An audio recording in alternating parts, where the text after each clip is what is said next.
Excited to talk to our next guest as she does have a big match coming up on the Fright Night Dynamite on Wednesday in Cleveland, AEWTix.com. So make sure you get those as her match is coming up against Kamille. She is a former TBS champion in AEW, Kris Statlander. Kris, thank you so much for the time. Thank you for having me. So you've had to deal with a couple different injuries. It seems like you start getting some momentum and then you had some injuries, momentum and then an injury. What was the toughest part of having to overcome that to now kind of get back to this point where you're building momentum and you have this good feud going with Kamille and Mercedes? I think the scariest part of like any injury, especially when you're an athlete of sorts and your whole job is, being able to perform and to do things is like, am I going to be worth keeping around anymore? It's like a really weird mental thing that everyone that has ever been injured goes through. And it's tough because it's like it's a long time that you're injured, then it's you sit at home and you watch, and then you're just like, oh, everyone's doing fine without me. They don't need me. I probably should just quit. And it's hard to kind of like just accept that people will want to have you back and that, you are valued because it's like, a lot of people can offer a lot of things in wrestling. But you know, it's just a really tough time mentally. It's hard to, feel like you're finally about to get something and then it's taken away from you multiple times. Well, It's just not an easy thing to deal with mentally.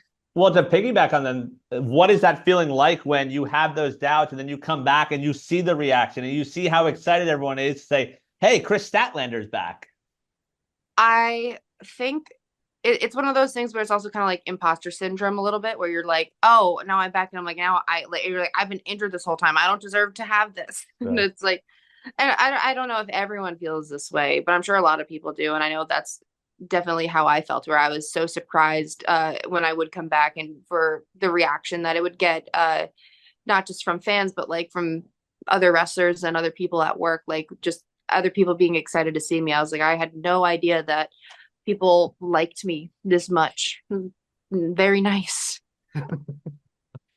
I think what's also unique about this now with the feud you're currently in, a lot of time in your AEW has been, you were associated with the Best Friends, or, briefly you were with Stokley Hathaway. Now you're standing out there on your own. What's that like? What's your process like being out there on your own versus, being with a group? Well, when I initially like stated it, this is kind of how I came in, was by myself. I didn't really have a partner, a group.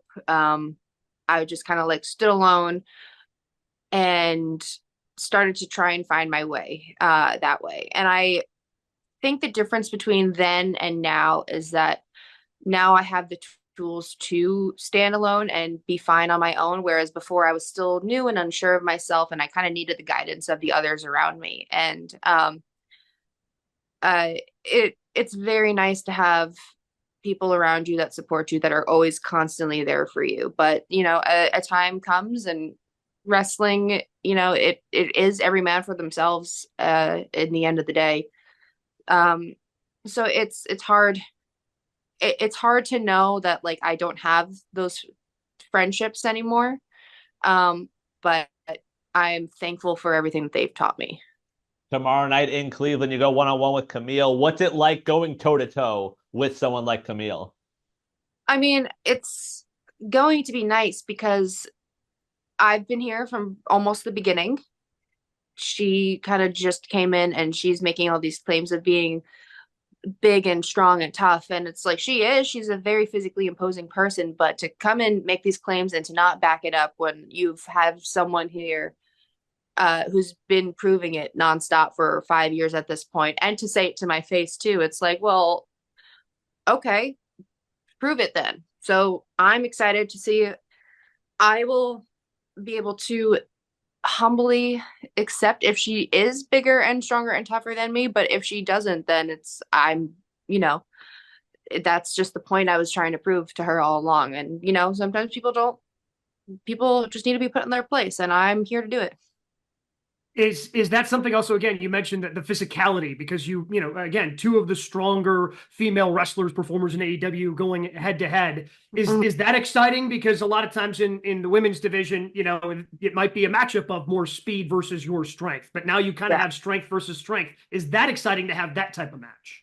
It is, but I also know that when I'm going strength for strength, that I'm going to be a little bit more limited. So I need to be a little bit more tactful with how I perform, because I can't just easily pick her up and throw her like I would to any other person for the most part. So I just kind of have to come into it thinking a little bit differently. But it's good to have a challenge and to not just rely on the same old thing every single time, because that's how you get better. You improve and you broaden your horizons and your game, and you level up a little bit. We recently talked to Kyle Fletcher about this. The AEW locker room continues to add talent, continues to get more talented. How does that push you as a competitor, seeing the talent coming in that locker room? I think it pushes me in a way where it's like I don't feel like I have to keep up with anybody. I feel like I'm at a level where I always try to push people to their limits still, and I feel like with more and more talent coming in, that it's more of an opportunity for learning new ways to do that. So I almost feel like working with new talent and more talented people, it only helps you grow as a performer. There's no downside to it at all, unless you are insecure and scared and you are lazy and you don't want to get better. I got to imagine it's an exciting time to be in women's professional wrestling right now, because you look around, no matter what company, it seems like everybody has a very deep female roster. Who are some of the other people you want to work with within AEW that you have not worked with yet? I've never had a singles match with Toni Storm. I've never had a match with Mariah. Who else? Deanna. She's someone that I've been traveling, or I've been on the indies crossing paths with her my whole career, and we have never once wrestled. So that's another one I would really like to wrestle. There's so many. Obviously Mercedes, of course. Who else? Like literally anybody that's on the roster that you can think of. I would love to wrestle them. As you were coming up, who were some of your inspirations when you looked at it and said, okay, this is what sort of gave you that wrestling bug? I didn't really I never watched wrestling. I didn't watch wrestling until after I started training to be a wrestler, and they were like, you should watch wrestling. And I was like, that makes sense.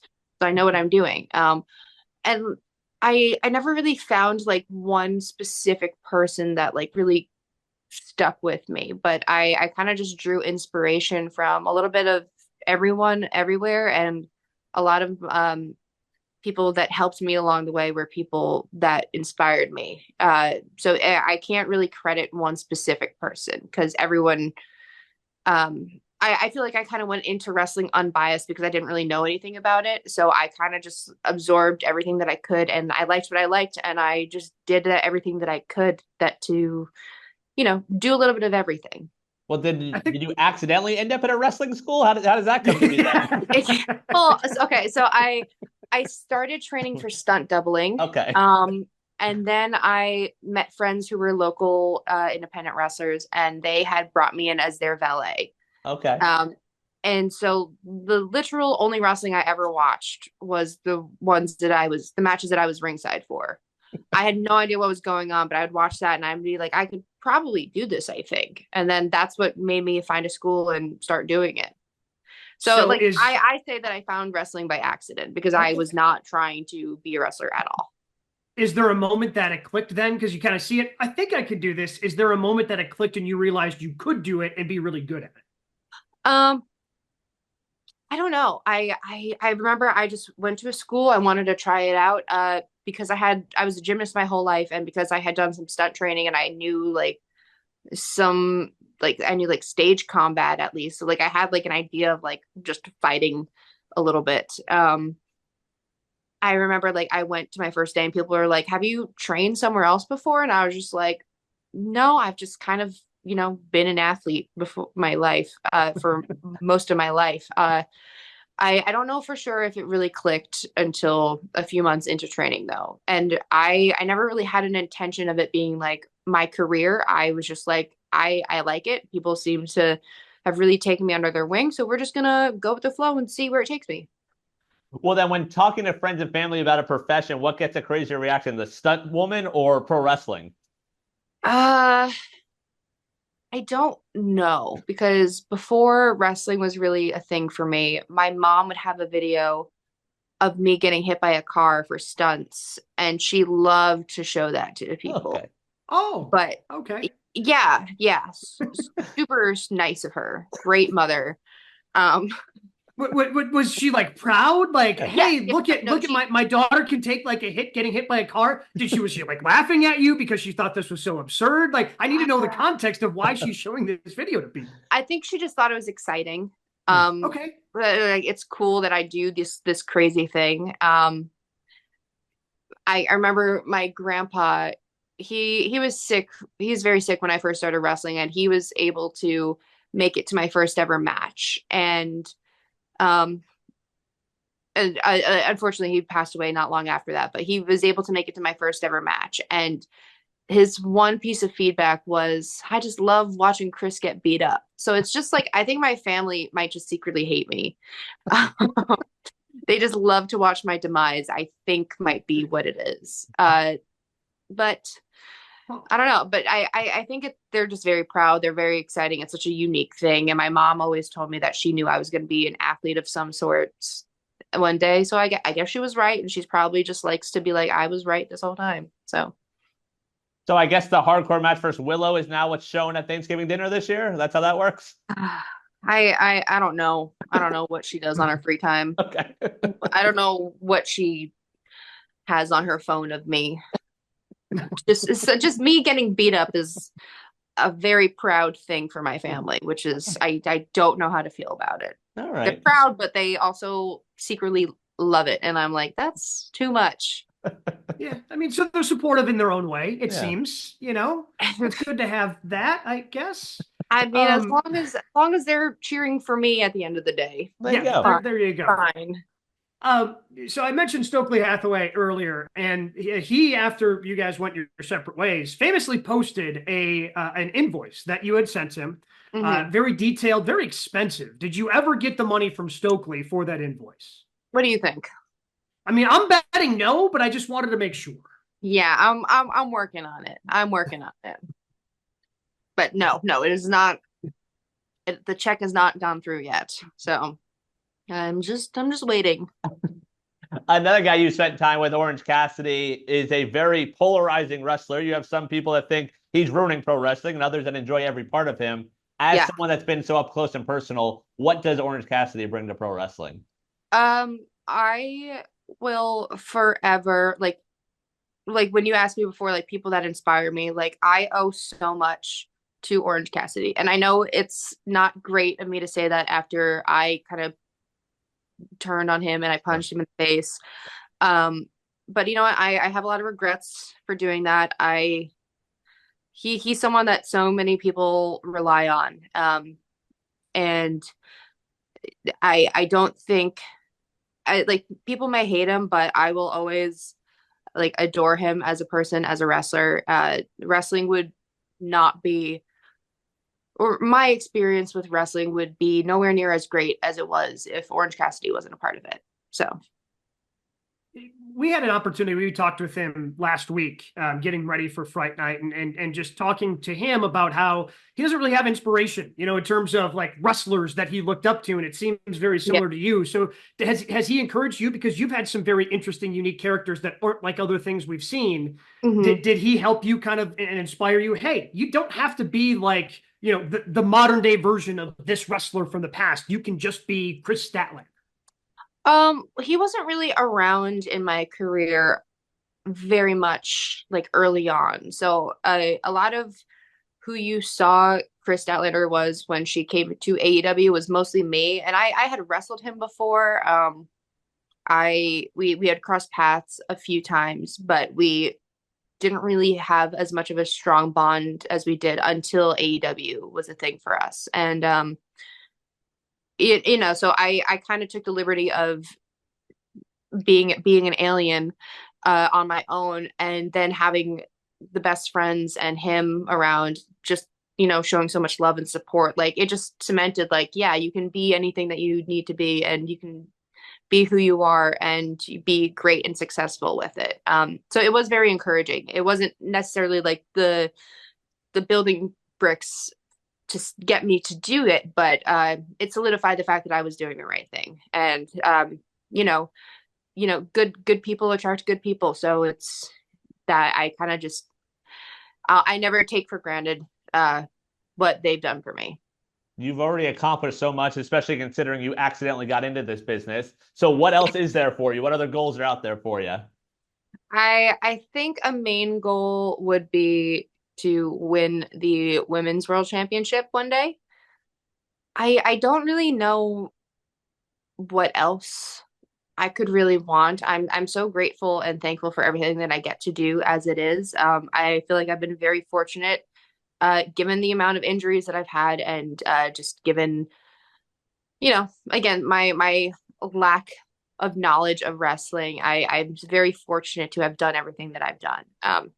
I would love to be able to travel to the shows in Australia, to Japan one day, even in Mexico. I think those are great. If we ever have a tag title, I don't know if me and Willow will ever be able to rekindle what we once had, but I hope I can find someone that will accept me as a partner, and maybe go for some gold. But I also feel like championships aren't like, if you need a championship to say that you've accomplished something, that you aren't as good of a wrestler that you think you are. That's my opinion. Okay. I don't think you're alone in that opinion. And I, for one, am looking forward to your match tomorrow night against Kamille, Fright Night Dynamite. Kris, thank you so much for stopping by, having some time for us, and best of luck going forward. All right. Thank you so much.